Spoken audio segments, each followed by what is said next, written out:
গ্রামীণ কালো জিরা ভর্তা পাটাপুতা ছাড়া করব। এই ভর্তাটা আমি একটু পানি দিব না, কালজিরা কম জলে ভেজে নিচ্ছি। মরিচ, রসুন, পেঁয়াজ একটু লবণ ছিটিয়ে এটাও ভেজে নিচ্ছি। ভাজা হয়ে গেলে কালজিরাটা পাউডার করে নিতে হবে, আর রসুন, মরিচ, পেঁয়াজটা পেস্ট করে নিতে হবে আলাদা। দুইটা যখন আলাদা আলাদা করলাম, এখন মরিচের মধ্যে অল্প অল্প করে কালো জিরার পাউডার দিয়ে ভালো করে মিলিয়ে নিতে হবে।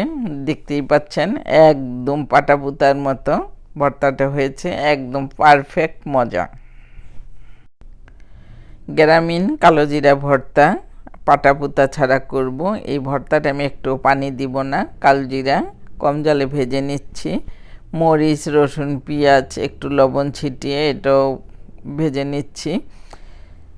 ভাজা হয়ে গেলে কালজিরাটা পাউডার করে নিতে হবে, আর রসুন, মরিচ, পেঁয়াজটা পেস্ট করে নিতে হবে আলাদা। দুইটা যখন আলাদা আলাদা করলাম, এখন মরিচের মধ্যে অল্প অল্প করে কালো জিরার পাউডার দিয়ে ভালো করে মিলিয়ে নিতে হবে।